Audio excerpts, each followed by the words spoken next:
د کلونو راهیسې په افغانستان جهاد فرض کړی و ویل به یې چې افغانستان جهاد روا ده او ټول سوچه کافر دي خو اوس دوی پوه شول چې اصلي خبره څه ده او جهاد خو اصلي پر موږ فرض ده. ملګرو د څو ورځو راهیسې مولانا فضل الرحمن د پاکستان د حکومت پر ضد جهاد فرض بللی ده. ملګرو راځئ چې راپور وګورو تازه څه روان دي. درنو لیدونکو او مینوالو السلام علیکم، وخت مو پخیر. د پاکستان له لر او بره د مذهب پال سیاستوال مولانا فضل الرحمن په زرګونو پلویان به نن مازدیګر وروسته اسلام آباد ته ورسیږي چې د لومړي وزیر عمران خان د حکومت ضد دغه لاریون یې د روانې میاشتې پر 28مه پیل کړی و. د پاکستان شاوخوا ټولو ګوندونو د مولانا فضل الرحمن د دغه لاریون ملاتړ کړی دی. وایي د لومړي وزیر عمران خان حکومت به رانسکوروي. په پاکستان کې د اپوزیسیون ګوندونه د لومړي وزیر عمران خان پر حکومت له لومړۍ ورځې راهیسې تور پورې کوي چې هغوی د پوځ پر ملاتړ درغلی واک ترلاسه کړی دی. اوس یاد ګوندونه وایي تر هغه چې لومړی وزیر خان یې کور ته لیږلی نه وي او د هغه حکومت یې رانسکور کړی نه وي د دوی دغه لاریون به دوام ولري. مولانا فضل الرحمن دغه لاریون ته د ازادۍ لاریون نوم ورکړی دی. که څه هم خپله مولانا فضل الرحمن له دې لاریون سره له سند له کراچۍ را روان شوی او د سند او پنجاب ایالتونو په بیلابیلو ښارونو تر راتګ وروسته وړمه ورځ لاهور ته راورسېد، خو د اپوزیسیون نور سیاستوال به له مولانا فضل الرحمن سره په اسلام آباد کې ملګري شي.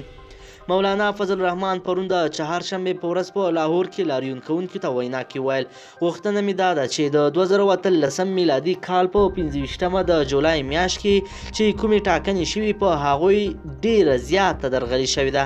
موږ د دې ټاکنو پایلې نه منو. مولانا فضل الرحمن تیر کال تر دې ټاکنو سمدستي وروسته هم د اپوزیسیون نورو سیاسي ګوندونو ته وړاندیز کړی و چې باید اسمبلی ته لاړ نشي او استعفاوې ورکړي، خو د اپوزیسیون سیاستوالو هغه وخت د مولانا فضل الرحمن دغه وړاندیز نه و منلی. په پاکستان کې د اپوزیسیون د نورو سیاسي ګوندونو په ګډون پښتنو ملتپالو ګوندونو هم د مولانا فضل الرحمن د دغه لاریون نه یوازې ملاتړ اعلان کړی بلکې پر خپلو پلویانو یې غږ کړی چې په دغه لاریون کې په ګڼ شمېر کې ګډون وکړي.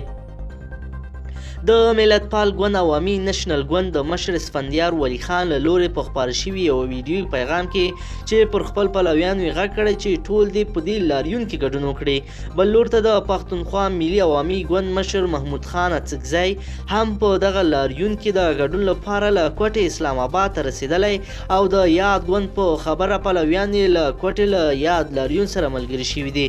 د پاکستان لومړي وزیر عمران خان که څه هم ویلي چې د اپوزیسیون ګوندونه حق لري احتجاج وکړي، خو په ورته وخت کې اسلام آباد په ګډون د ټولو هغه سړکونو پر څنډو کانټینرې ایښي چې د چارواکو په خبره د اړتیا په وخت کې به بیا په همدې کانټینرو لارې بندوي او احتجاج کوونکي به د اسلام آباد د مهمو ودانیو لور ته نه پرېږدي.